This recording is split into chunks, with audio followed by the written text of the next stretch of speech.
So, Tim, did you hear about WWE selling themselves on the street corners? I mean, just thinking about putting themselves up for sale. Really? Yeah, yeah. I mean, I guess I'm willing to pay 50, maybe 100 at the most. Wow, where are That's you a going to lot. come up with $50 or $100 million to put down a bid for them? No. I'm talking about $50 to $100.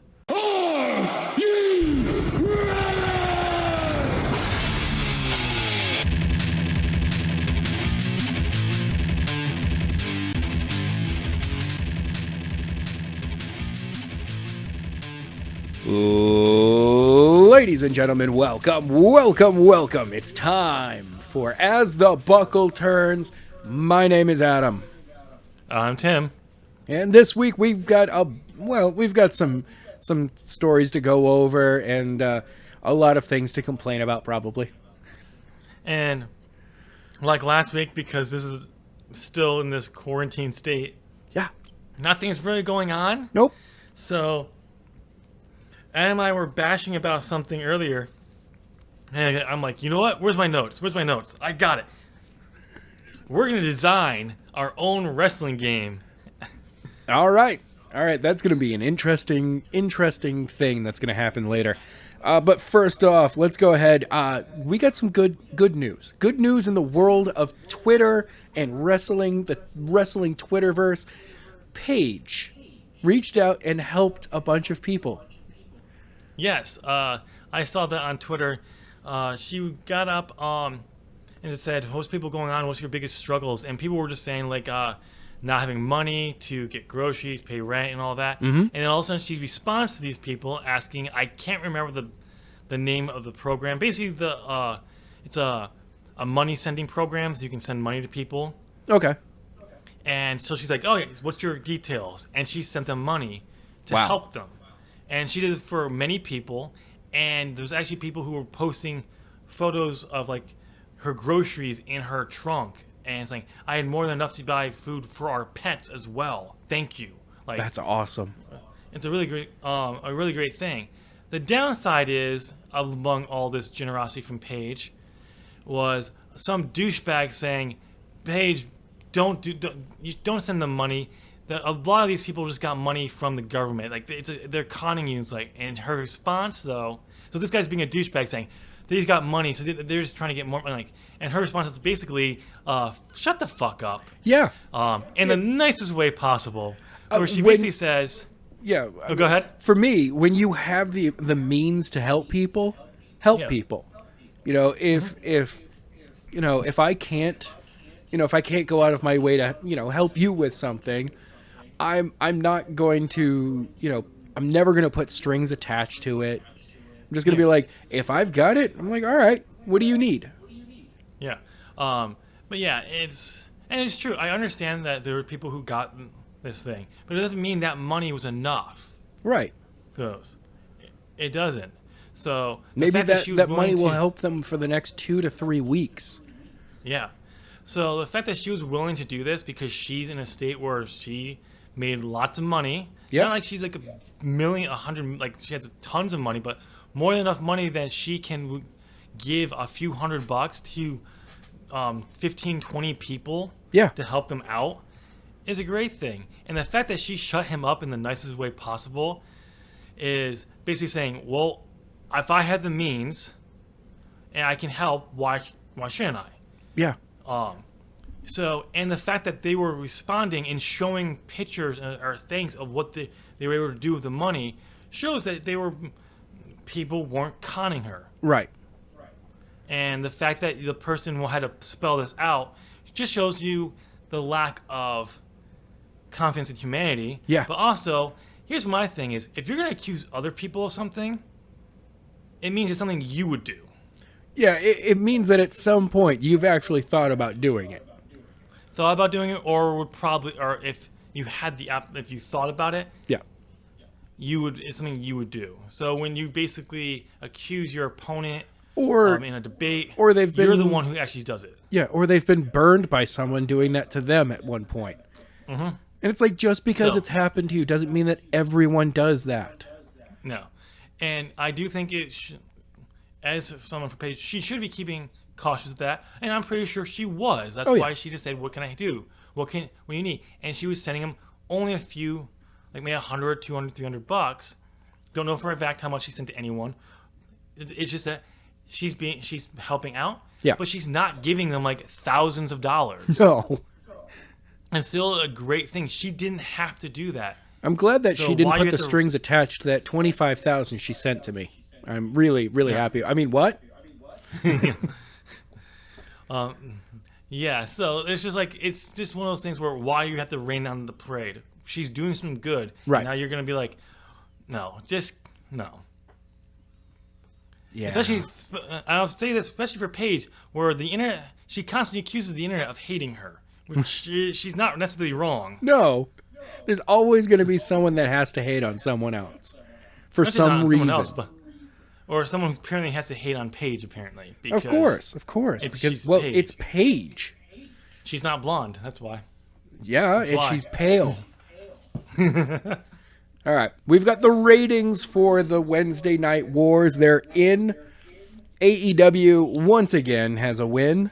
And but viewership, just in general, it's not looking good right now. No, it's down 5.2% for Dynamite and 4.2% for USA. Ugh. This is 637,000 for Dynamite. Oh no, my bad. That was NXT. 637 for And NXT. Okay. 693 for Dynamite. Okay. Man, those are So- not good numbers right now. But at the same time, like the month of April, everyone just got screwed over. Okay. Yeah, and it's not helping when you have to do a no arena show. The first few are one thing. Yeah, it's a special But- thing. Yeah, it's fine, but it does hurt not having that atmosphere of people cheering. Dynamite tries to do that by having the heels and faces out around ringside, Yep. distance from each other, so you're not having to worry about being close together. But it still just doesn't. People just they want that crowd back. We Right. want our normal back. Oh which I no, don't yeah, blame them. I want to be able to tune in to, Monday Night Raw and hear everyone booing. Oh, sorry, that's actually going to be SmackDown. Everyone booing Roman Reigns. Wait, they're mentioning him now? They're actually mentioning Roman on TV? Yeah, I want to see. I want to tune into Raw and see everyone. Not actually react to Brock Lesnar not showing up. I want to see people actually react to Drew McIntyre as champion, because the contract signing for Raw this week, Yeah. the closing segment, did terrible in the ratings. Ooh, 1.53. ooh, that is not good for them. Raw needs to go to 2 hours, Yes, it does. especially for this time, for this lockdown and all that. We can't have fans.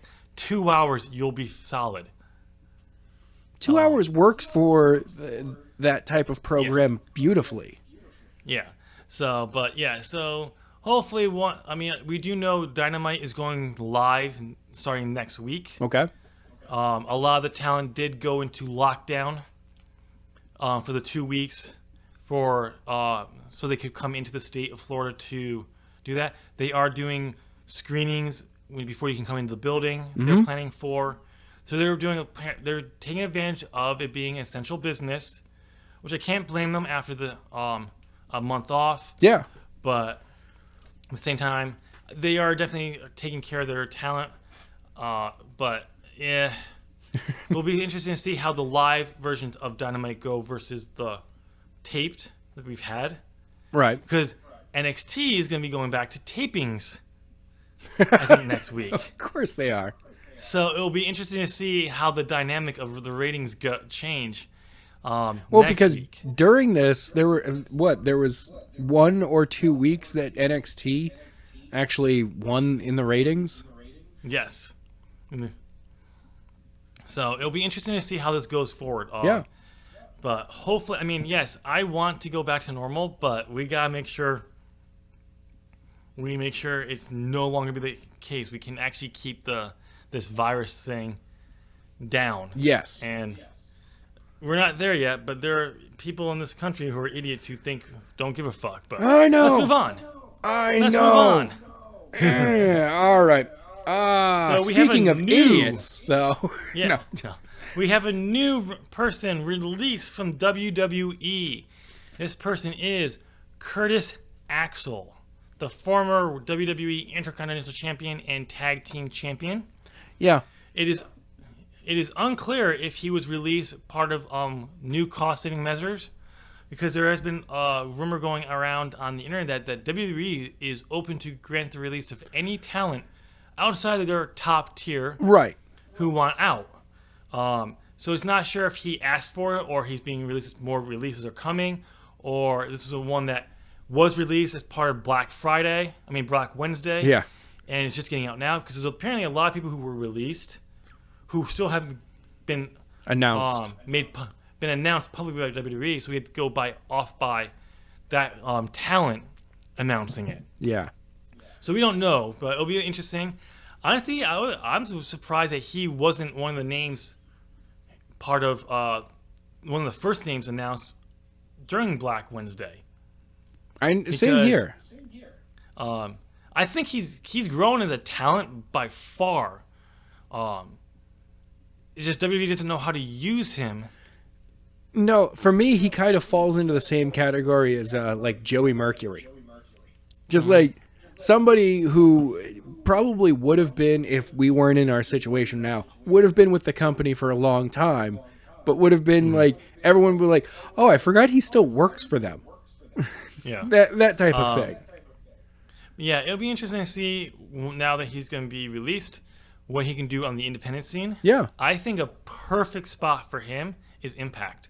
Yeah. Put him in the Impact zone and let him go after work for the X Division, all that. He would be a great asset there and a great place where he can prove himself for that. So I was going to say CZW, but, Impact works just as well. I think, CZW would be, but I'm trying to think of the more of the bigger one, at least television product-wise, in a sense. But I actually do think he would actually fit very well in Impact when you look at them. Actually, I'm just getting information in right now.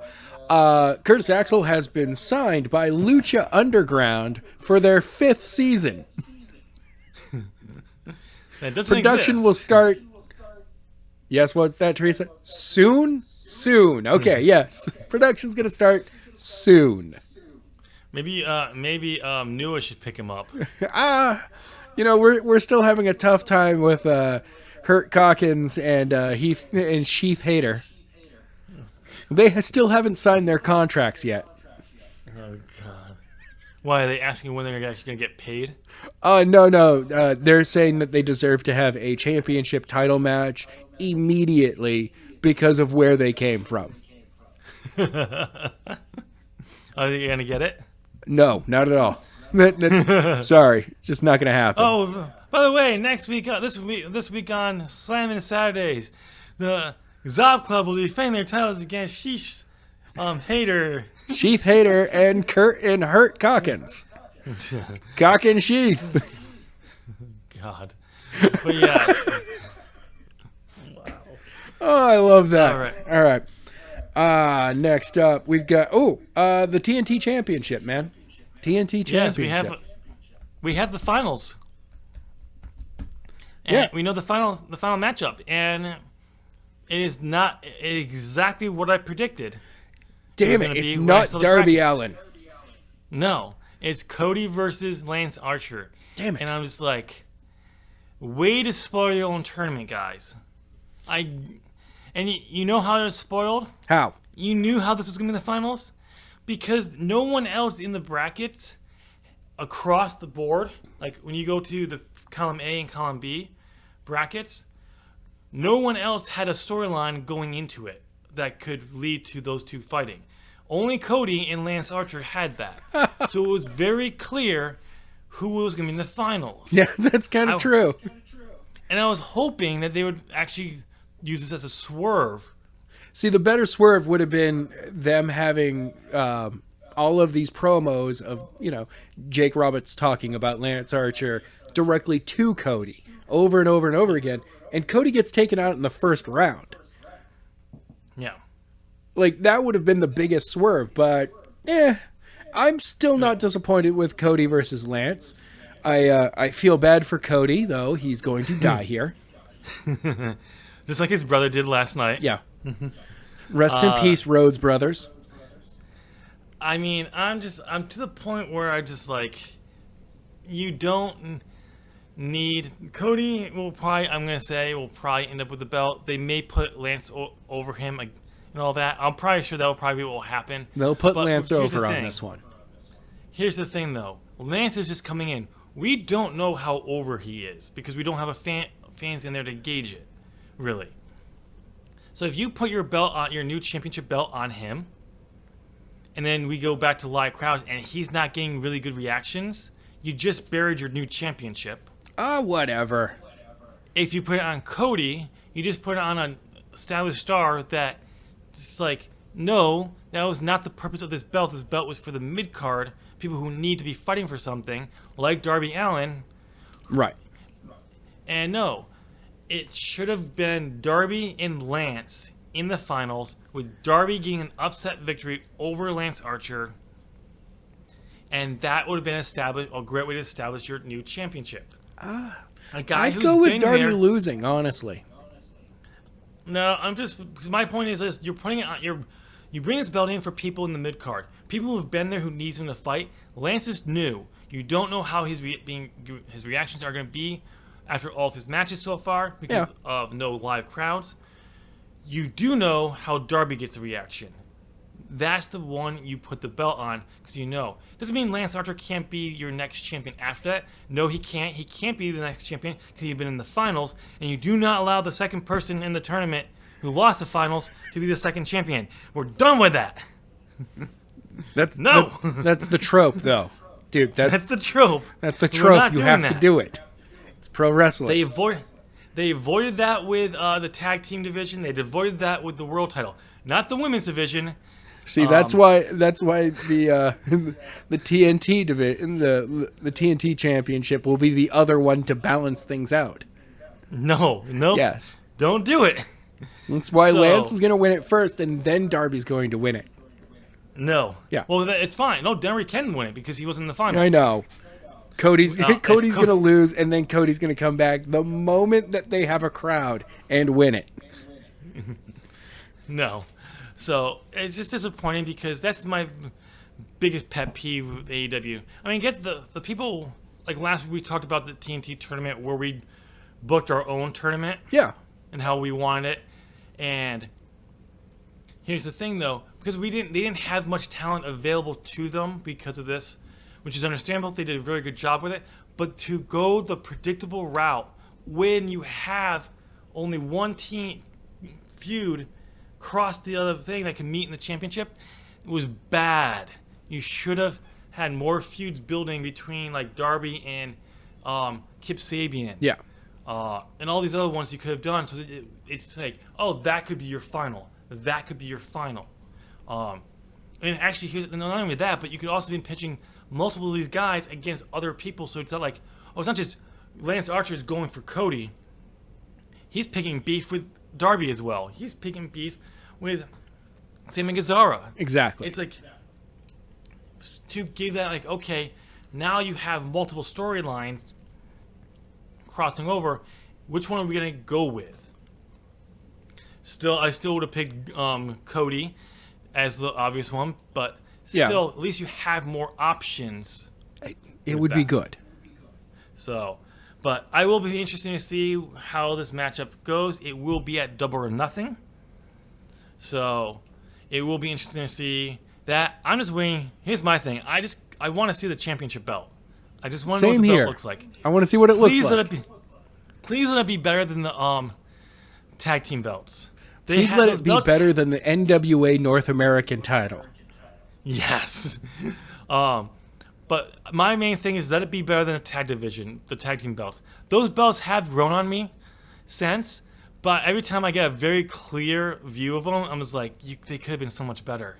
I do like them better now, Yeah. but they could have been so much better. The AEW World Championship was great. The women's belt was great. Tag belt. Really? After those two belts, you went with that design. Hey. Hey. They tried, okay? They were running out of money by that point for belts. The budget was getting a little thin, and they just went, we'll go with it, okay? Sure. So I do want to see the belt. The ones that fans have posted online are actually absolutely atrocious. Oh, some of them are horrible. I'm just like... the red belt with the TNT logo with a circle around it that really was completely devoid of anything in the center. So you see this terrible red belt.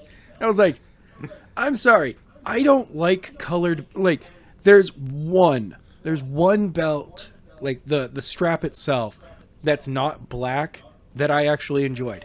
That was the Intercontinental title. That was it. See, the white strap. I actually don't mind colored straps if they fit. Because like Stardom has multiple different color straps on it, and they refer to those belts by their color. Okay. And everything. I'm going to go for the Goddess of Stardom or the Wonder Stardom, and they'll refer to the white belt, the red belt, like that. And, okay. And the red belt that they have is about the same color that the Universal Championship belt was, but it actually works though because it's smaller. There's more gold like plating for the main plate. Okay. So it's not like this outline with all this red, and it's just like like no, it's a strap with actual plates on it. So you still have it, but it's nowhere as much, and it seems to work. So I'm okay with it, but it's got to make sense though. Right. The blue Universal Championship looks far better than the original. It does, doesn't it? I still would have preferred a black belt, but but the shade of blue they went with was far better. Right. I don't know. I think it's just for me. Red belts in general, I'm just like, every time I look at it, I'm like, I don't really like it. Oddly enough, though, the green for the 24/7 belt, I like it. I hate it. Oh, for me, mostly because it's green. It's an absolute total joke of a belt. So I'm like, no, it's either this or purple. I'm like, oh, I forgot that they've made the 205 Live Championship purple. It's not good. It's the Cruiserweight Championship, not the 205. I'm sorry, the Cruiserweight Championship. That should be white. For me, that's a white belt. But yeah. All right, Adam, what's next on the docket? The Internet Championship is back, ladies and gentlemen. Matt Cardona, Zack Ryder, as you all know him, has brought the Internet title back.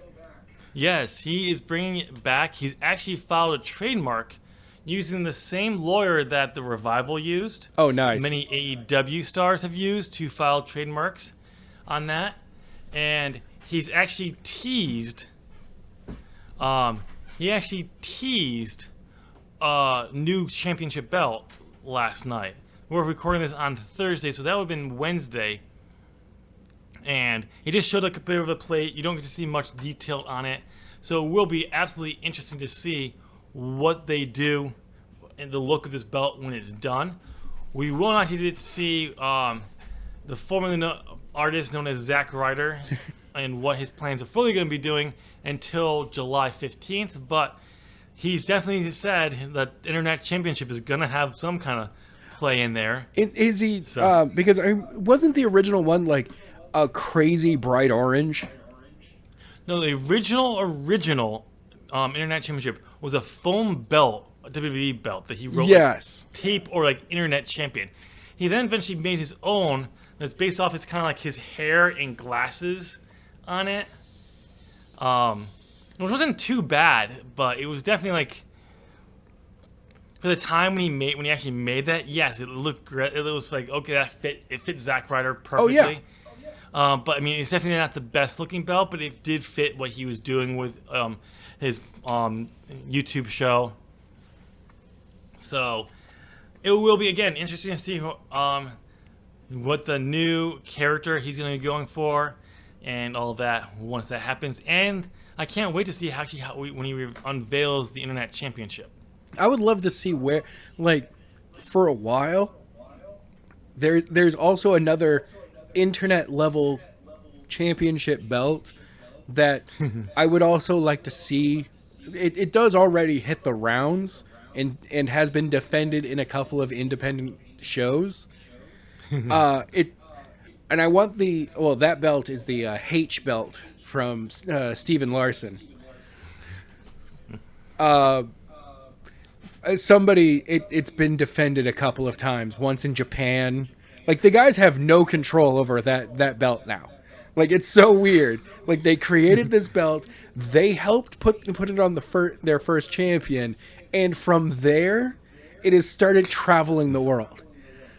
But I would love for this internet belt, the internet championship from Zach, like, for him to introduce it and go, I'll defend this at shows, and see if he can, like, actually, like, have the belt itself travel the world, and be like, that's awesome, man, that you've got the belt right now. Remember, though, if you lose it, you owe me money for it. I own that belt.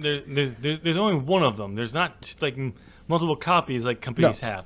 That's one. That's lose one. it, there's no more. That cost me $25,000. If you lose Yeah, that, you're gonna pay. you owe me $25,000. Yes. So it will be interesting to see how it looks and everything going forward. What's next on the docket, bro? We've got. Actually, it's weird. We got to get back to our opening joke of the WWE being for sale. I swear, $100, I'll buy it. I'm not paying anything more than that. It's not worth it. And yes, I don't care how much money they have coming in. It's the product they have. You're putting me in a lot of work that I would have to do to fix that. Oh God, yeah, so that's no, true. $100. That's true. That's all I'm willing to pay. You kind of have a broken product going right now. But overall, like, it doesn't look like the WWE themselves as a corporation are floating this idea in any way. It's more like, from what I've been reading, it's more outside analysts going, no, this would be, from a business standpoint, like, the perfect time for them. There's now a balance between buyer market for this company and seller market for this company. Both sides are going to get what they want out of this, and it's going to be about equal.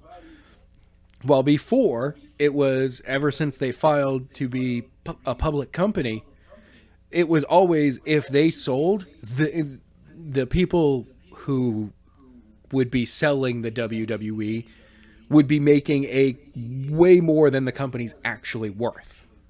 Yeah. It's kind of like when when YouTube was bought by Google. Google paid it was something like $1 billion for YouTube. It was something stupid. Like that.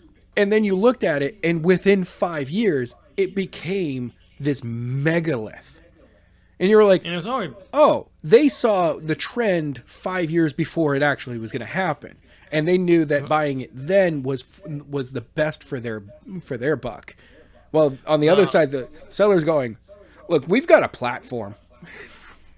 Well, YouTube was hot when Google bought it. Yes. It's just... But wasn't do you anywhere really close feel to that what it it was is worth now. like $2 billion at that moment? Probably not, but they wanted to make sure they own it, so they paid more. Right. So. But at this point, if WWE was to be bought up by another company, because that's, realistically, we're not having a single buyer come in and be like, all right, well, I'm gonna make it a private company again. I'm just gonna buy this company. It's going to be a conglomerate buying them. Yeah. And even though, wouldn't it be like, right now you've got Fox TV that could make a shot for it. You've got Universal, and I forget their parent company, who owns NBC, that could make a shot for it. Heck, you've got Disney out there who could just be like, fuck it, we'll buy it. I don't care.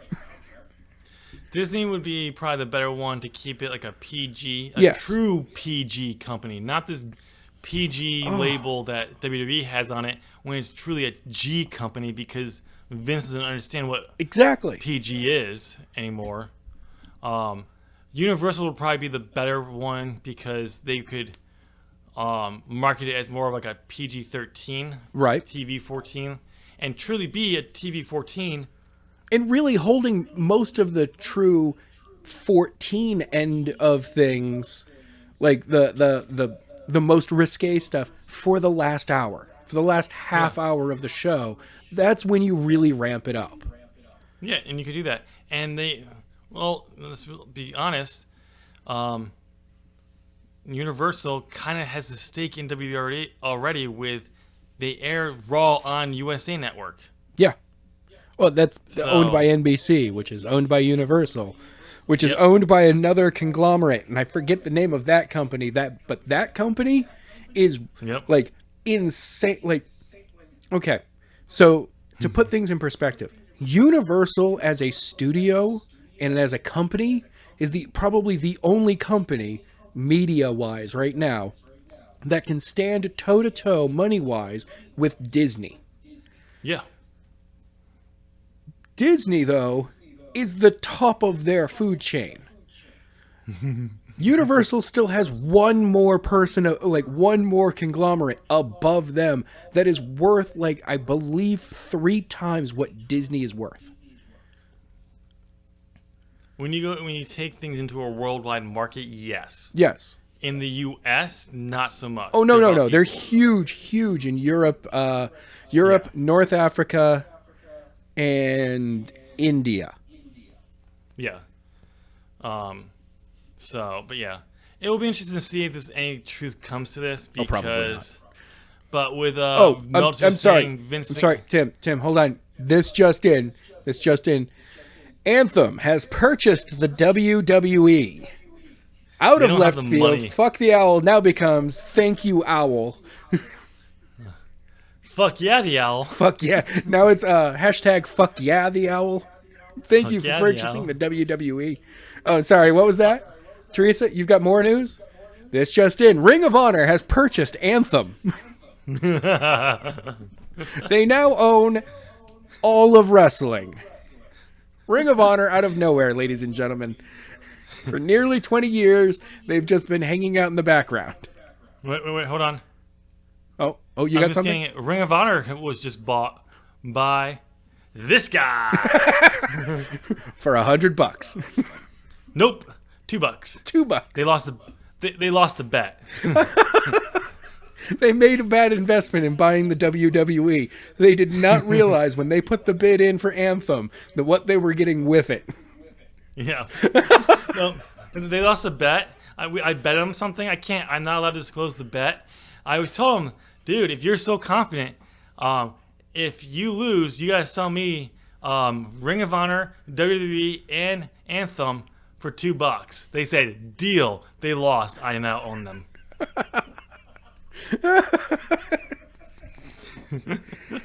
All right, let's move on to the next news piece.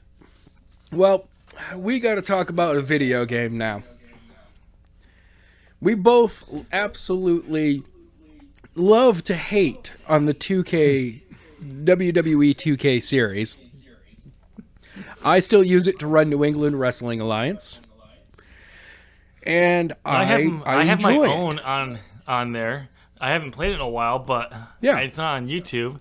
But we're not getting WWE 2K21 this year, which on Thank one hand, God. I'm saying, boo. I was really hoping for 2K21 to kind of fix the mistakes of 2K20. But Nope. at the same time, looking it over, going, oh God, you guys barely got yourselves together enough to put out 2K20. So yes, go ahead and take another year. Give us a new one in 2022. All right? See, my thing was, this is what they should, when they realized how much trouble they were in, they should have said, we got to delay. The development time will help. We'll put it out next year. It'll be a better game. Yes. And rumor says that WWE said, no, you have to put it out now. That could be true. If it is, it definitely falls in line with WWE's, we don't give a fuck about quality. We just want to make as much money as we possibly fucking can. The product has to go out no matter what. Yeah.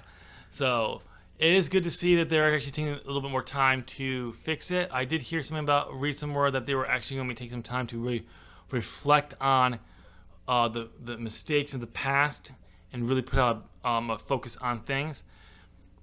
Everyone keeps calling to make WWE 2K Series more of an arcade-based game. No. It's a simulation game. Yes. You can have a simulation game that has arcade-like features like the Ukes, WCW versus NWO, WrestleMania 2000, No Mercy. Those were, yes, they had arcade-like features, but they were also a simulation. Right. So you can do that. We don't need an arcade game like the stupid Battleground game they just announced. WWE Battlegrounds. Immediately, I saw the artwork and I went, so they're bringing back All-Stars? Yep. And the best part, just before we decided to start recording, I'd been looking at pictures of both All-Stars and Battlegrounds. And I'm like, no, they really did decide to redo All-Stars. You know what? If this is how they're going to bring in a younger audience for the video games, awesome. And it's I would not going to work though. I'd like to see it alternating. It's not going to work because All Stars didn't work. No, we never got a sequel to that. I wonder why. Because it didn't do as well as they were hoping for. This will not do as well as they're hoping for. This version of All Stars, or my bad, Battleground, is basically they're trying to do the NBA Jam for pro wrestling without understanding why NBA Jam was so good and worked. Because at its base core, it was a standard basketball game. Yeah, 2-on-2 basketball game that allowed you to do some really cool things. Most stuff you could technically do in a basketball game. You never really would anything. Maybe on a 2-on-2, yes. But some of the things like the flip into a jam, no, you can't do that in reality. You can't set dunking the from the 3-point line. No, you can't do that stuff. But all those were much like NFL Blitz. It was just it was an exaggerated form of the sport. And that's what Battlegrounds and All-Stars should be, is that you shouldn't be it should be basically a stripped down arcade style game where you go, okay, I choose my fighter. I don't get to create a fighter. I choose my fighter and I go through the story mode. Or I go hang out with my friends and we play against each other. That's basically all the game should be. You have a wrestling match. It's wrestling. Yeah. But like an NBA Jam, certain things are highlighted. Right. You build up enough momentum, you're on fire, and all of your attacks get a little bit better. Not every single move is like this whole power-up thing. The finisher, a power-up.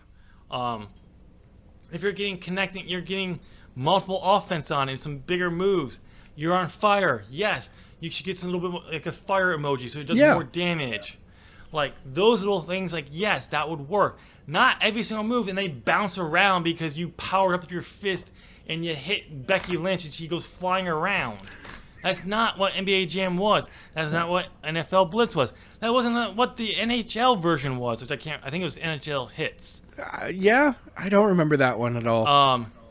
I just remember because it was at the skating arena that I went to, and I loved that game. It was so much fun. It was more fun than NBA Jam, and I loved NBA Jam. See, but all of those games at their core is it's either a hockey game. This Battlegrounds needs to be a wrestling game first. Yep. Then you can arcade all the extra stuff. If you're basically having it be a arcade fighter, then what you're saying is, hey, this is Street Fighter, but in a wrestling ring. And it'll be like, all right, different combos and this and that. And it's like, no, it's It's not Tekken. It's not, it's a wrestling game. These guys lock up. There's different moves that you have to do. And you know what? Never mind. Yes, it was called NHL Hits with a Z. With a Z. So you know it was cool. Yeah. That was the game. Yep. That was a great game. That was a good game. I do got to say that. It was fun.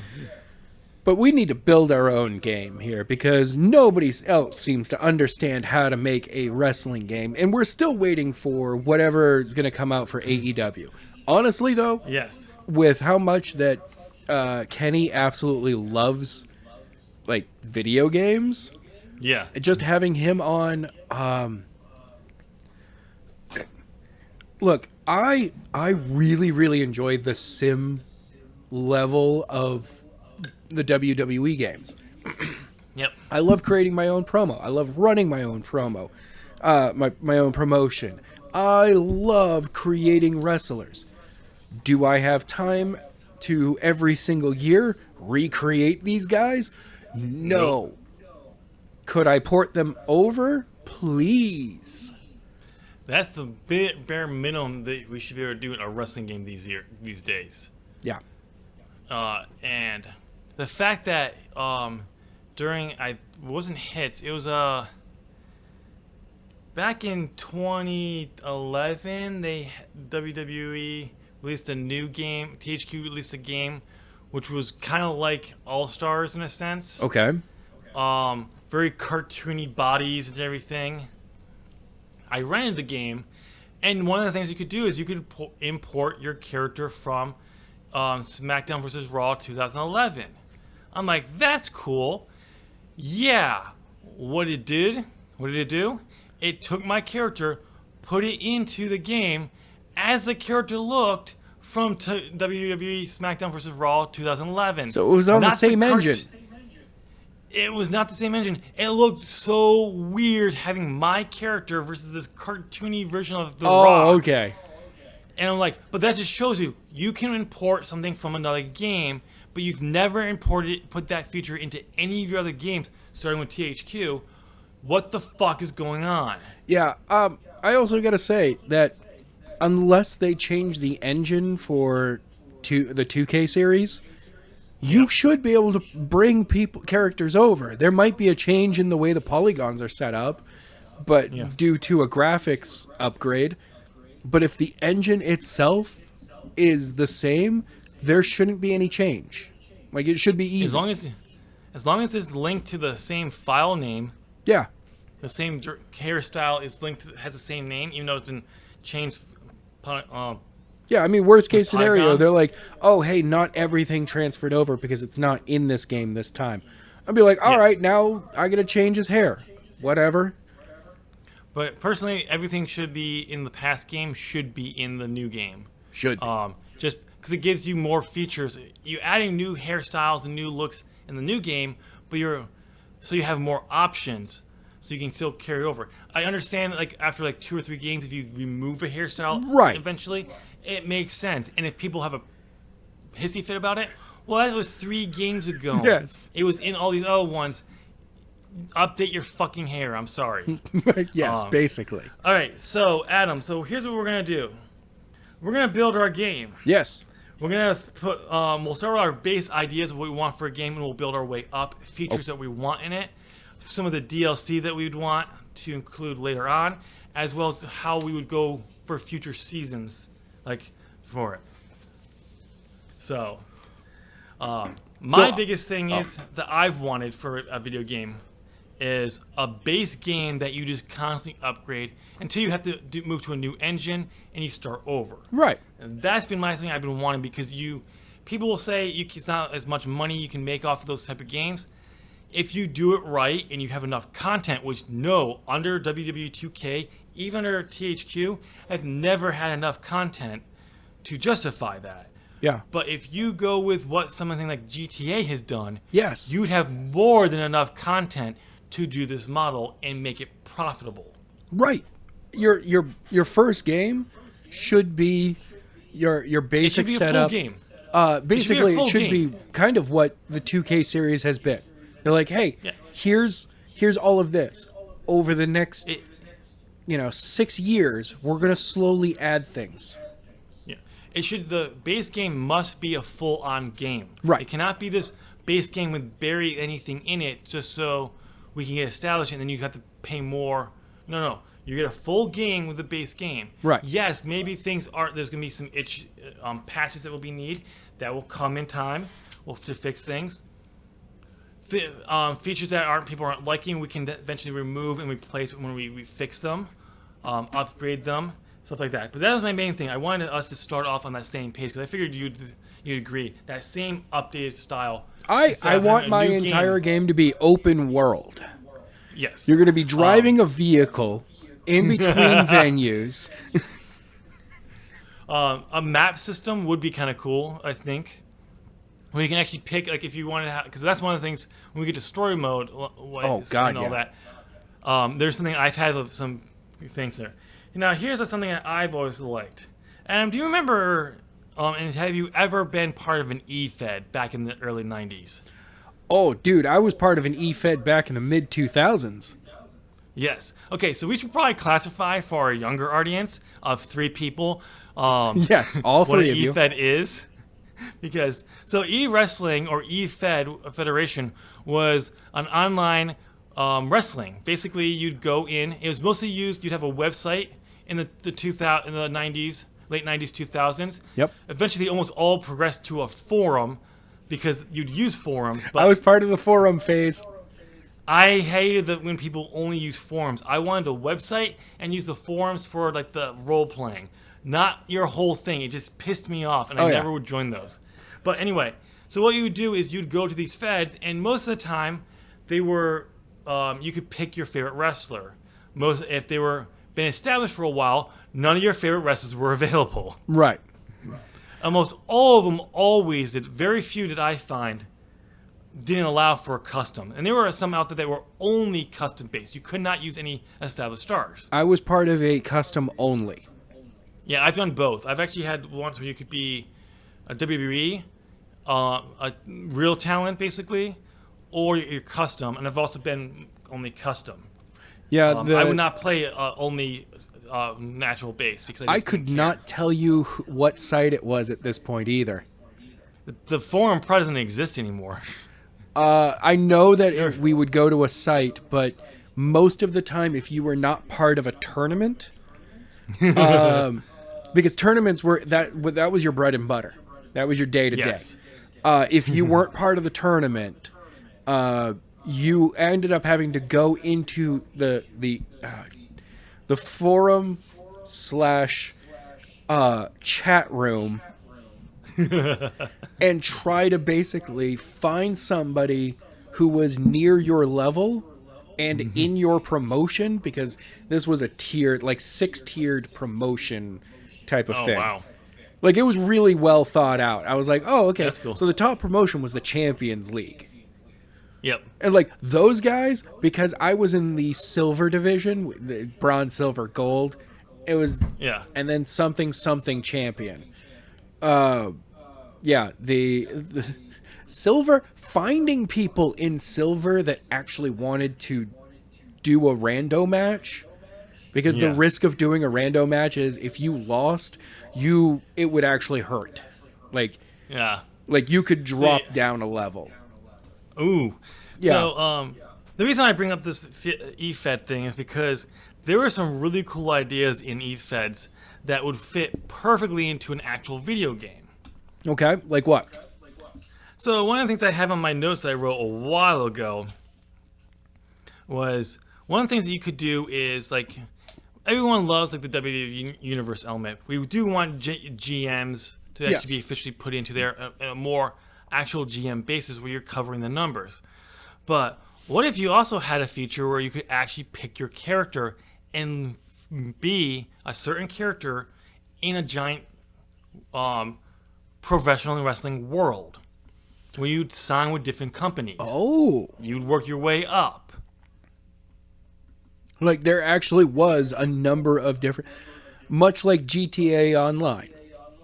Like, you start out, like, being a street level you know, street level thug, and next thing you know, you're like, oh, now I own an underground garage and I'm running diamond heists from the casino.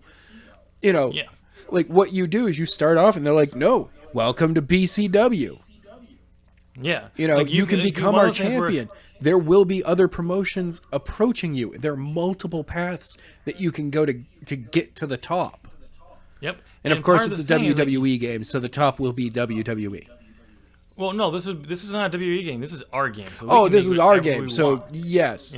The New England So- Wrestling Alliance is the top of this. And I'm kidding. New England Wrestling Alliance will be one of the entry level areas. Yeah, so one of the things would be like you could also, and based on how you do in the game, you get offers. You could be not necessarily you're not a signed contract, you're just a deal per deal, handshake deal type thing.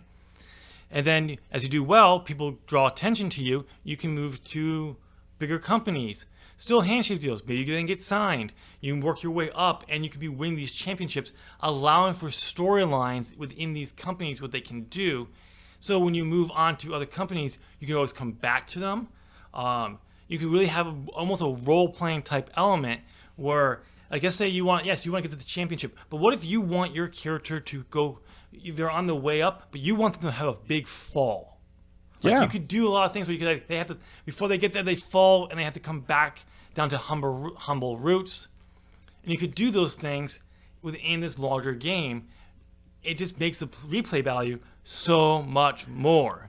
And you can also, through that, add further and further DLC storylines going down the road and be like, hey, so this next one, you have to have 3 friends. You know why? Because it's a faction-based storyline that builds to a Survivor Series level event. It's a 4-on-4. It's an 8-man elimination tag match. You're like, oh, Now- that's cool. We'll work on that.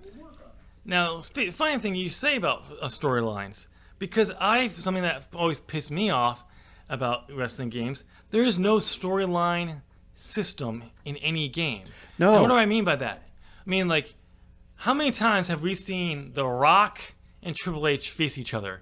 And while the new version, while they were facing off against each other, was a fresh story, how many times was it the past events not brought up? Yeah. How much did those events not add to the heat of this new fight? That's something I would want to add into is like you can build heat with people, other wrestlers that like you are enemies with, friends with. So when you're entering storylines with them, your past is evolved into Right. it. You could add federations that saying anything outside our federation, our company, doesn't happen. So only heat would be applied to your feuds here. Right. On occasion, if you got a big enough talent in ours, and we brought one of your hot rivals from the indies in as well, then we might mention these two had a big feud outside, but that's about it. They won't mention really anything outside of that. Right. But it recognizes when you're in a feud with someone, and when you go back into the feud, it builds up that heat and anticipation for the next matchup. So like, if you guys have been wrestling for like 6, 7, like half a year, and then 3 months later you're back at wrestling, the heat won't be as much because we just saw it not that long ago. Right. But it's been like 4 years since you guys have really had a feud with each other and really wrestled.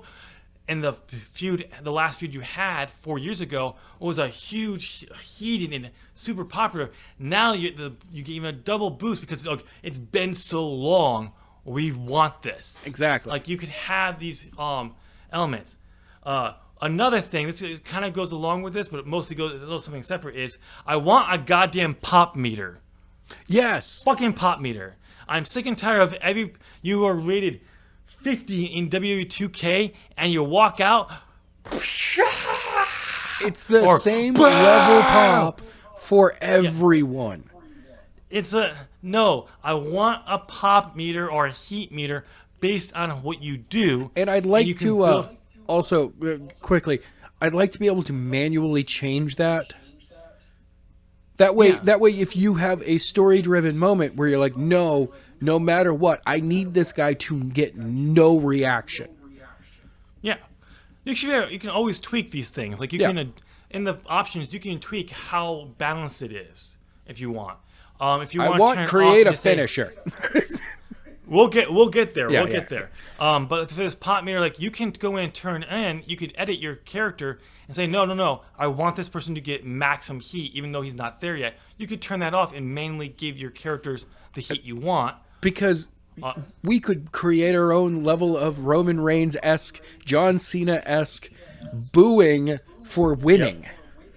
Like, and you're like, no, see, like you could build the character as to be like the best baby face in your company. Like every one of their social stats are in the green. They're friends with everyone except for the bad guys. Only the biggest heels in the company are their enemies. But you're like, I want the audience to continue to boo them because I'm pushing. Yes. Other things kind of going back with this pop heat, and just going back to the storyline element too, is I want there to be some kind of recognition, recommendation of how to further storylines within the game. Like, Yeah. okay, you've been doing these things, so here's some segments you could do to help build up the story.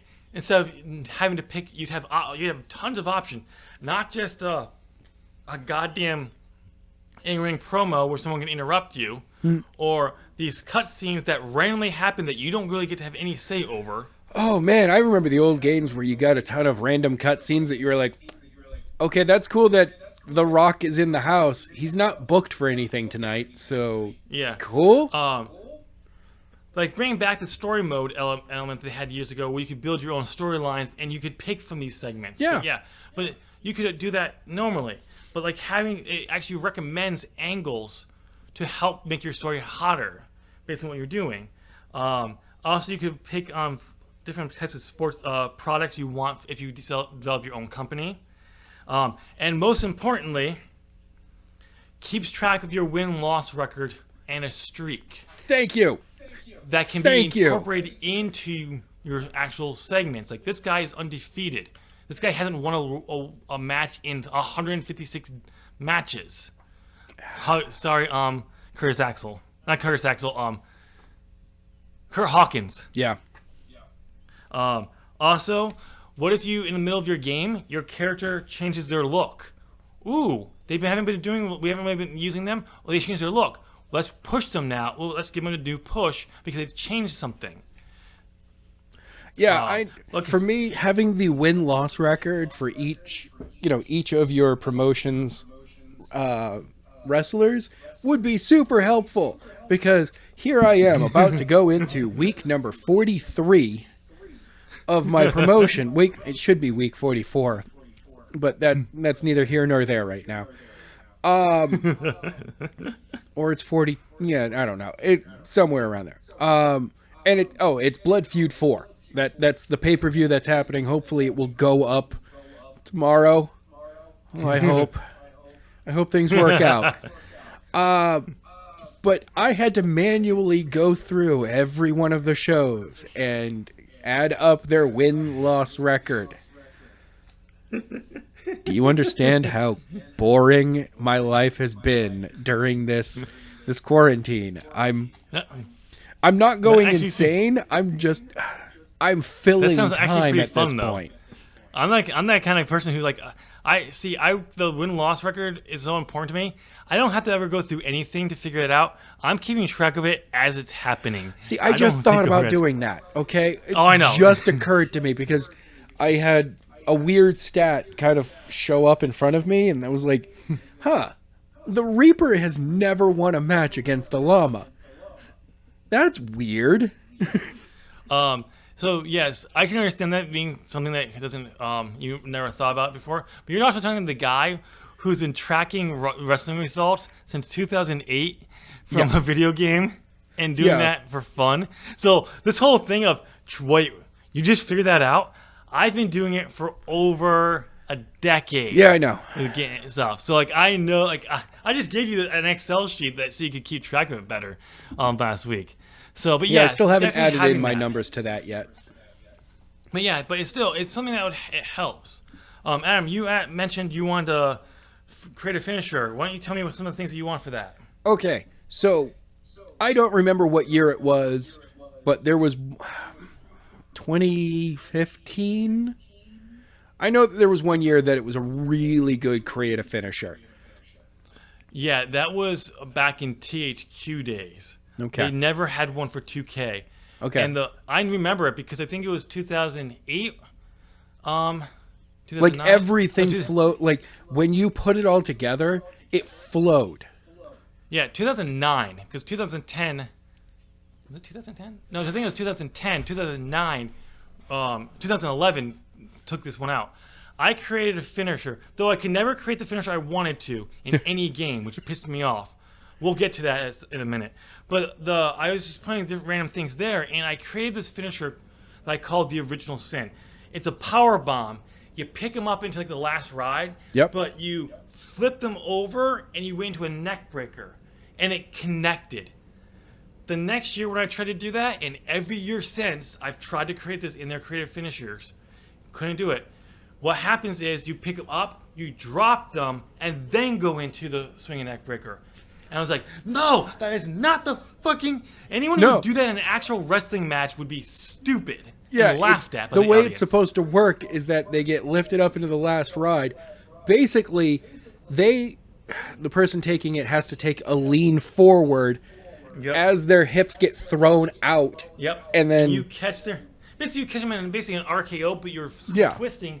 So both of you land on your back. It looked my head when I tested this out on accident. I'm like, oh my god! I'm like, save. It was amazing. it's probably beautiful. The one I can't make is the twist in mind. This is the F5 into a rock bottom. Not the falling rock bottom. No, you twist them around, you throw their legs underneath you, and you just slam them down. So like what Samoa Joe's I'm gonna say the name wrong because I keep wanting to say Inzaguri and I'm like, no, it's not an Inzaguri. But yes, exactly. It's basically that. You slam them down, but you're twisting them into it. Their feet never touch the ground because you throw them under it. Yeah. And you just slam them down. That was my finisher. That's a spike. That's awesome, man. The closest version of this is Kenny King's Royal Flush move. He drops down a side along them, which actually isn't too bad. Yeah. But it's meant for a bigger guy who can actually pick up people and like, throw their legs under them, like part of that momentum, and spike them. I've seen his Royal Flush. He's actually good, pretty good. But it's more meant for someone who's like 6'4", 6'5", a little bit bigger, stronger, who can throw people his own size and smaller around like and spike them. Oh, cool. Can't make that in any of these games. So No. yes, I absolutely agree. I would like to see a different way of going about how to do the creative finisher, though. I don't know, because this how they've done it. It worked in ways, but other times it did not work. Oh yeah. So that's something that would definitely have to be experimented on. I don't know if it would be something I would put in a base game, just because when you put it out there, I want to make sure it works. I want to make sure it works well. It's easy to use. Oh. And here's the key thing. You don't just do one style finisher and you build on the next year. No. You can make all the types of finishers you want. Right. Oh yeah. If you and honestly, so these are features that we want. We want GM mode. We want a great story mode that we can also interact with. Yes.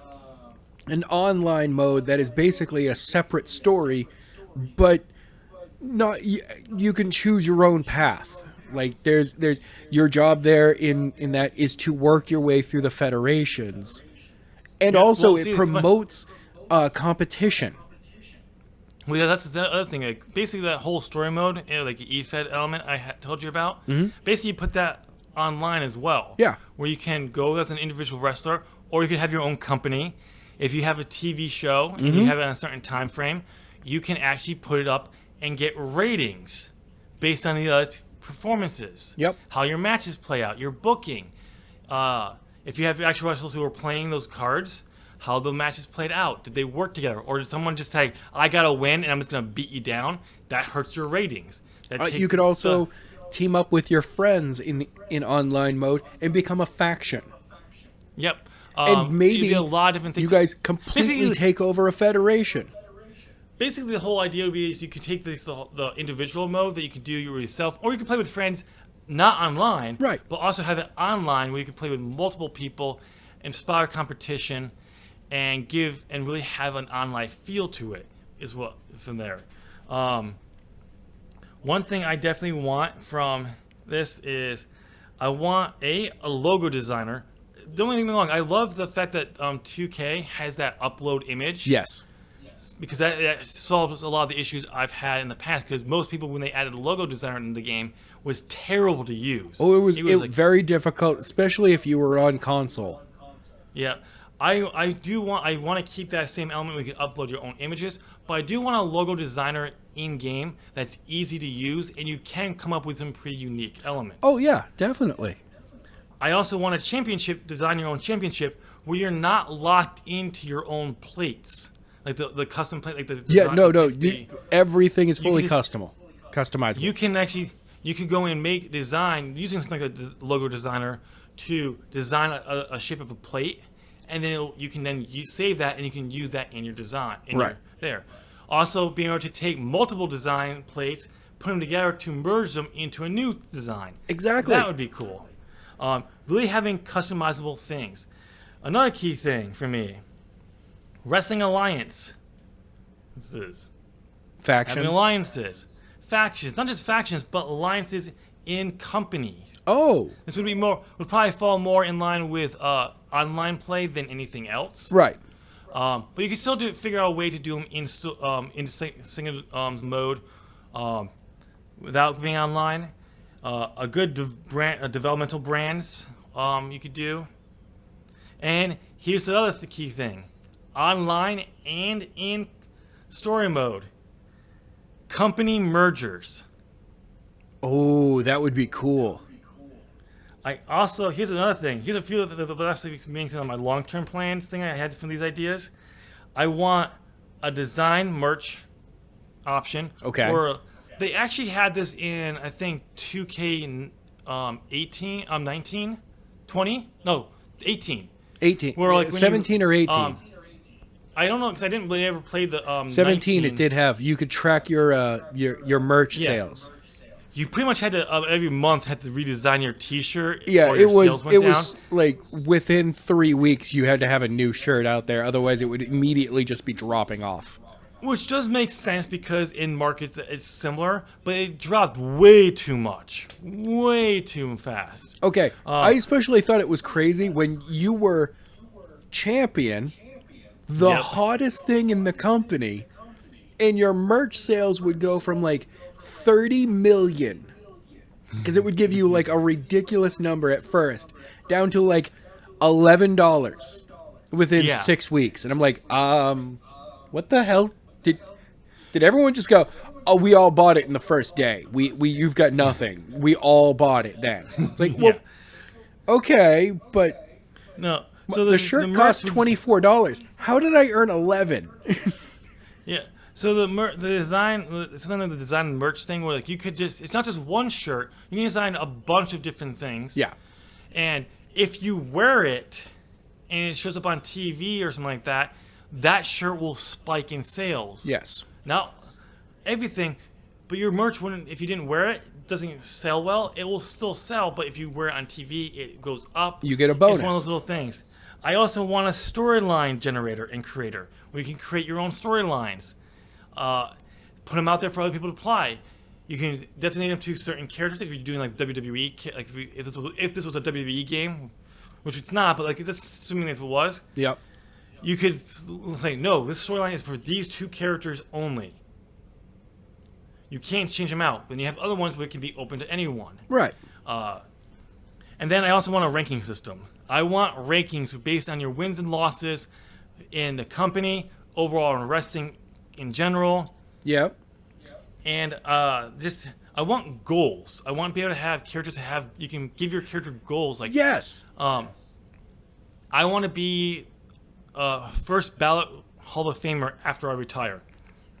When I retire, the next year I'm going in. There's no options of delaying. So that you can give these things where you have these goals. They don't have to be all big. They can be small. That you can constantly evolve. Right. Those are some of the things there. Let's see. The last one I actually haven't gone through yet. Let's see. Oh, what's the last bit? Real playthrough. This would be where you would run a card on. Oh yes, this is actually an interesting idea. This would have gotten more like with GM mode. Okay. Element. Universal GM Where you can mode. have your. Well, because we're having a GM mode. I would, like I said, I would have it so you would have basically your universal mode be the GM mode. Yeah. So it's all in one, but you could, if you just want to do GM stuff, you could turn off the other stuff. You don't want GM mode, you could turn it off. I kind of feel that both modes really, there's very few in GM mode. You're still running a show in a federation. Yep. So, but there you're more concentrated on setting the match, setting up the rivalries, setting up the matches, setting the contracts, making sure the money end of it.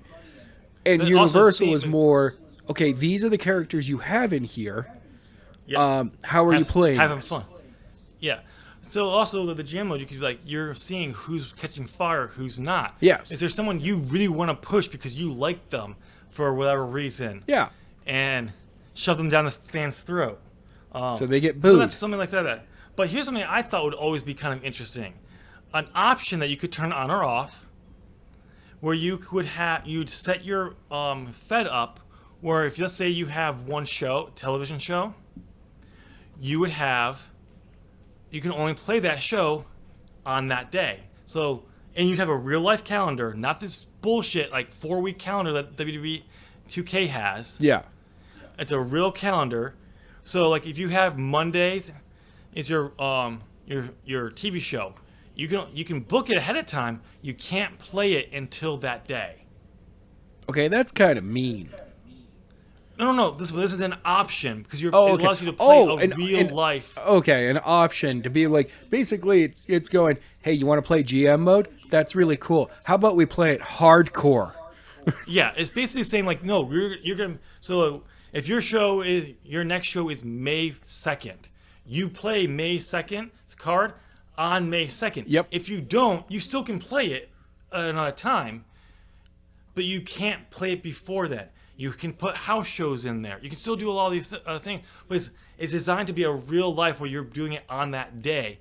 Now, if you can't play video games every single day like that, you can set it up so you can play that whole week, or if you miss a few weeks, you can play all those weeks up to the current one if you want. But it's always an option you could turn off if you want to. But I always thought that would be kind of cool because it goes no. This is a GM mode. This is a real business. You do things on the day of the show. Yeah. I kind of also like it to be able. I'd be able to pre-record if I have all of my shows for a year and go. Okay, now I'm just going to release them. But exactly, that's another option. You could turn this off. You could be doing that. You could be saying, okay, here's my show I'm doing for my web show, but here's my other show where I'm going to be doing it week by week, seeing how things develop from that week, right, and making adjustments. And you can really kind of play it. It gives you a little bit more this is for those really hardcore, I want to focus on the actual day-to-day, and we're going to go through actually by a week by week. It would be a really cool feature, I think. Play a game through. This would be any other game. You can play through the years in only days if you wish. Compete against other players for rate. Oh, that was just basically the rating system I already talked about. Yeah. And then, but yeah, so I think that's some of the key things. Those are all the things that I've always wanted in a game. I would love to have. I really do enjoy seeing, I know that there's a community out there for a game like this. Yeah. Especially if they're all right, so on Saturday night, we're all getting together and we're running through our card. Yeah. And you know that at the very least the Federation promoter is going to be running that on their stream. Yeah. The best part of it is you could actually have every single one of the guys that are on that show streaming it. Yeah. You could have the promoter being like, oh, no, we've got specifically 2 people on our channel who are doing the commentary. While Yeah. everyone else is at their house playing the game. They don't get to hear the commentary. Nope. It's specific to that one stream channel. I'm like, that would be really cool. Yeah. It would be something that would be different, that you could be interesting. And again, that would also go along with that whole idea with a GM mode where you could have the company who stream channel, they run the organization day to day, and they can have those options to determine part of their channel. But then when it comes to the day, like on a Saturday, your friends can get together. Yeah. You play that TV show, and they come in, and you have that show. Right. Okay, we're not going to use your character this week, so you can still show up, but we don't need you to be playing or anything. Right. Or you could be on there just in case someone else couldn't make it, and we have to change up the card. Someone Stuff drops like that. out due to a connection lost. You can be like, no, I need, you call up the people and you're like, all right, I'm going to need, Freddie, Matty Sneakers, PJ DeSilvio, and Grimelick. I need all of you on hand, because so-and-so is, the Daily's having a match, but if the Daily's connection drops during this, Yep. I need one of you to be able to fill in. Yes, exactly. So it would be one of those things where it would be really kind of fun to do that, and really have that element, almost like doing like an actual e-fed, but with an actual video game. Right. That's why I brought up the whole e-fed element, because I feel that it's it the was next level of an e-fed at this point. yeah. Because one of the e-feds that I actually was involved with was, there's a guy you could pitch an option where a forum where you just pitch angles, and you could go in and talk to other wrestlers. I didn't think every time I was in an e-fed, no one ever wanted to work with each other. They wanted to win. That's all they cared about. Oh yeah, that's it. And that was the mistake, where you should have been but also no e-fed all e-feds were set up to allow for that. Where I always saw and look back on it, it's like, if you had an e-fed saying, no, wins and losses mean something, the role-playing means something, but here's the thing. What mostly is you're working with other people to get over. Right.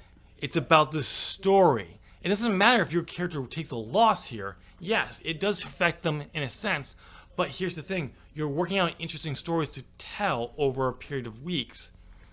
In cooperation with each other, that's how I look at it as a booker, and saying, oh, you're willing to work with people and come up with good stories, not just, I gotta win. I'm gonna push you guys over people who are like, I just gotta win. Yeah. And that's the thing. I would love to see during one of these things where it's like, I just, in my head, I'm seeing as being the promoter, being like, all right, you two. The way that I book things in my company is that I book the match. I have plans in either direction if either one of you win. Doesn't matter to me. You guys figure it out. And it's just like, all right, some guys might be like, look, I'm going to take the fall here because I don't, next week I have to take off. I'm not going to be around, so I'll take the fall here. You get to go on to do whatever next week. Or both guys are like, we'll settle it in the ring. We're going to go to war. We're like, all right, you get 2 versions of that right away. But at the same time, then you're going to have other ones where it's like, no, I'm sorry. I have to have you lose. Yes. So I'm going to go in and I'm going to edit your character so that they have a handicap. And as GM, it shouldn't be like, oh, I can reduce your stats. No, just like every stat, -10. Like, boom, I need you to lose. Yeah. And be able to put into like stipulations in matches where you can actually say, outside the player's knowledge, you could say, hey, okay, I need this character to lose. You could go in and say, pick the winner, and the game will automatically like downplay the stats. Yes. Or we'll make it so like the punches don't take as much near the end, and the reversals play in favor for this character, and you could do that. Oh my god. But it should be The best That'd part be of that is interesting. that you know that there's going to be one dude who is going to be over there playing. He's got his controller in his hand, and suddenly you're going to just hear, "Why isn't it reversing? Yeah, Fucking reverse!" exactly. And you're like, "Oh yeah, that's because the game lowered your reversal stat or increased your opponent's attack Yeah. stat so that your reverse doesn't really affect it that much." Okay, well, sorry. Yeah, and that's the thing. Being able to have that kind of option, you could tell your guys in advance, like, Yeah. if you won't do business, how if I tell you I need you to take the loss, and you're like, no, I'm not losing. Well, I can go and make sure you do lose. Yeah, I can reduce your stats to the point that you look foolish out there. I don't want to have to do anything like that. No. This is the story we're telling. Yeah. Get on board, because if you play ball, that means there will be a time. Will be a time like, oh, you play ball, and you say, even if it's like, say I have you lose a lot, you can say, when am I going to win? For me, it's That one of the brings up a things point. in an E-Fed that you have to. It's something that I remember from like hearing about old school. Once the curtain was started to pull back, some of the older guys talking who were quote unquote jobbers, when they would say stuff, they would be like, "Look, win or lose, I was being used on television. Yeah. I was at the pay-per-views. I was getting those bonuses. Yep. I made like it's not Curtis Axel, Kurt Hawkins. He was the one Yeah. that lost like for Yeah. 2 years. The record. Yeah. The fact he was like, win or lose, I'm being used. Like, Well, he actually. I still have he a actually job. said that- he actually said early on in the streak, I think he was like at 37 like losses or something like that, and he scheduled to win a match. He actually went out and told the player like, no, I need to lose here, and they're like, why? He's like, well, you're gonna win. Like, no, I've lost 37 matches. Like, exactly, we're gonna give you a win. No. I want to lose. I want to have that losing streak. Like, that's my whole story here. Like, every time I get in there, I lose. Yep. That's the whole point. And it's like, okay. And I thought that was cool. Like, he actually said they actually will give him a good win. He's like, no. He saw the story there, and like, I can use this. Yes. Like that would be wonderful, and I'd love to be able to run my own promotion. I'd love to be able to simulate all the matches without having to simulate the matches. Yeah. Like I'd like to be able to, GM mode it where I set all of the matches and I set start show, and the game plays the matches for me. Oh yeah, I was actually just going to mention that, because that's another feature. So I can I do the straight commentary. Yeah, like I was thinking the same thing. Like, it will actually play based on the setup of the moveset. It will put a match together. Yeah. In that same vein, you could also go to the point like you could actually book a match where you could actually play out and book out the match moves. The spots in it. You're like, okay, I need this spot, this spot, this spot, and this spot. I need a ladder spot. I need a table spot. I need a commentary desk spot, and I need a corner spot. Yeah. Those are the big spots, and then the game just fills those in. Yep, and you could even go to the point where if you wanted to go really move by move basis, you could. You could, or you could just say, no, here's my spots. I need this to happen here, not picking who does what. Or you can say, no, I want this character to do this spot here, and it'll fill in the movements in between. That would be another cool thing. Yeah. So like you said, you could do commentary mode. I love doing commentary. It's a lot of fun. That's the other thing I definitely want. I keep forgetting to put this down. Is I want real actual game commentary in wrestling. I get it. It's tough. You have to record a lot of stuff, and it's not easy. Not even sports games like EA have the best commentary, but they have better commentary that when they hit a goal or you shoot, you feel like it's like, no! Yeah. Yes, you're always going to get those kind of repetitive elements in any sports Best game. way for this team to get back into the game is to start scoring some points there, Tim. Yes. You're going to get those regardless, but WWE commentary games, always been horrid This kid is doing some amazing things out there. as he's getting destroyed Yeah. in the ring.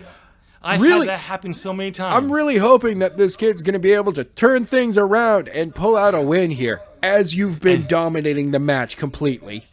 They Yeah. pulled off Thanks, one Michael Cole. reversal You're an idiot. 2 minutes earlier. Yeah, like you're destroying the guy. I hope this guy can make it out of here and get away with a win. And you've been dominating the last 5 minutes. Thanks, Cole. You're an idiot. Yeah, Shut up, Cole. jeez. Yeah, it's Like, just it really isn't. It hasn't. They haven't had good commentary on there for a long time, and I No. kind of feel that I understand not putting in, names, yeah. but overall it should be so and so's pulled off such and such move, and it's just like, Yeah. because you have the names of all of the moves in the game already.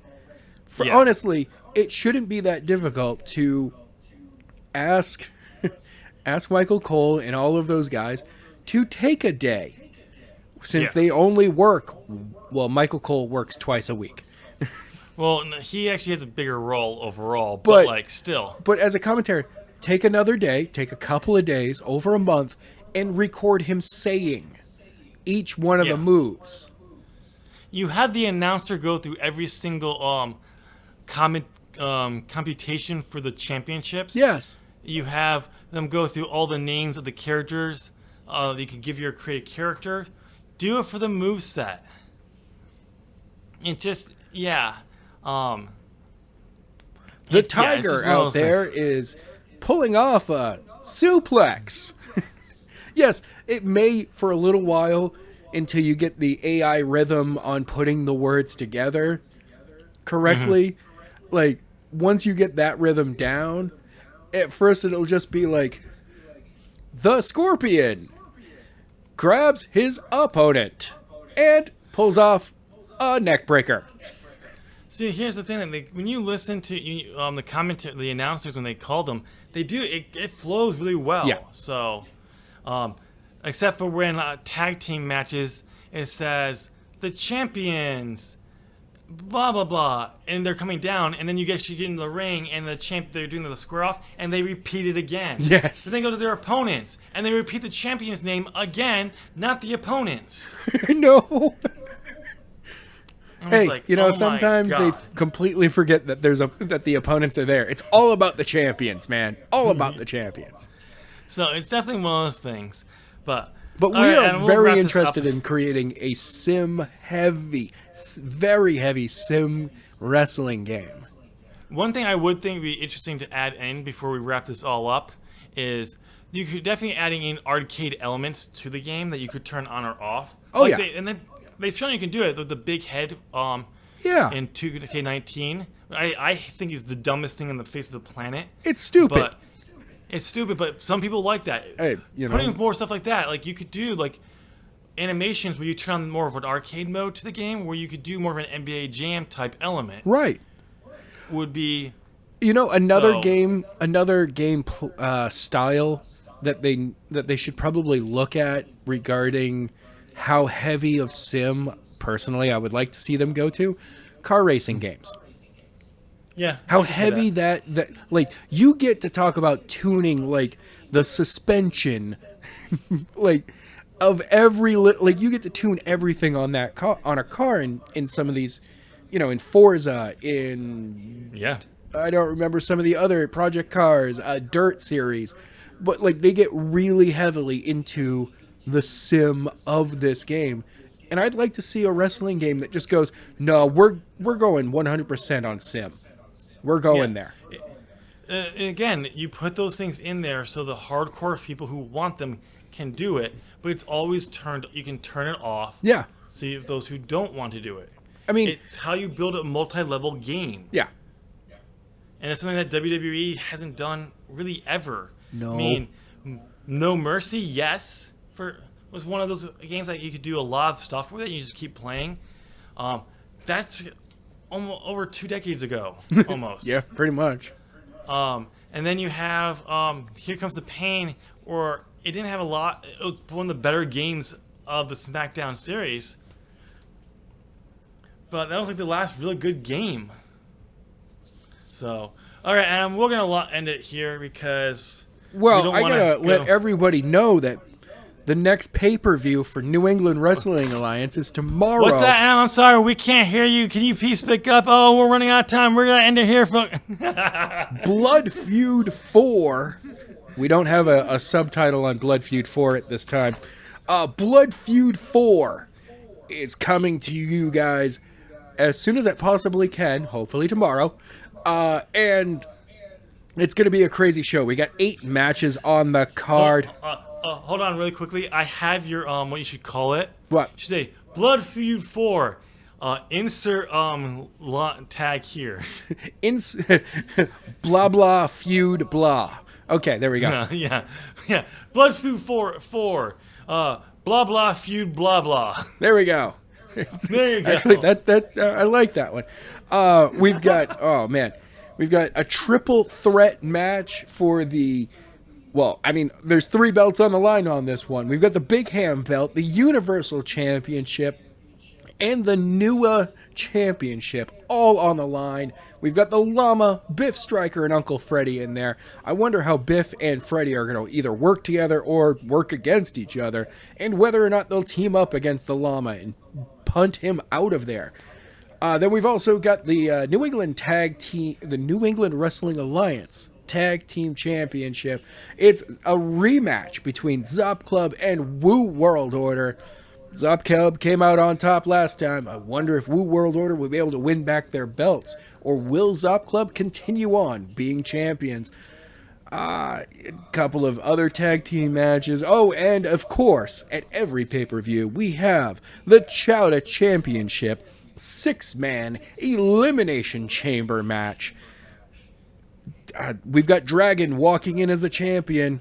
Will he be able to walk out of there as the champion? Or will he be able to walk out of there at all? I don't know. Anyway, tune in tomorrow, ladies and gentlemen, for that. Tim, how about you go ahead and sign us out of As the Buckle Turns? Oh, you mean, so on Monday the show will go live. Okay, got it. All right, ladies and gentlemen, that's all we have for you today. Let us know down in the comment section what you thought of us making or designing the features we want in our own wrestling video game. Yeah. Do you agree with us? Do you think we're full of shit? Tell us down in the comment section, please. We're probably full of shit. We need to get more than our 3 fans. We need 5. We need 5 fans. That would be cool. We'll make it, it'll totally make us legit if we have 5 fans. So let us know down in the comment section about that. Since you're heading down there, go ahead and give this video a thumbs up. You've been listening to about an hour and a half. Nice Orange Cassidy impression right there. Bong. Adam. Since it's right there as well, hit that subscribe button. Ding. Ring that bell. Ding. Ding. And get bent like WWE Battlegrounds. Yeah, it's going to be weird, man. It's going to be weird.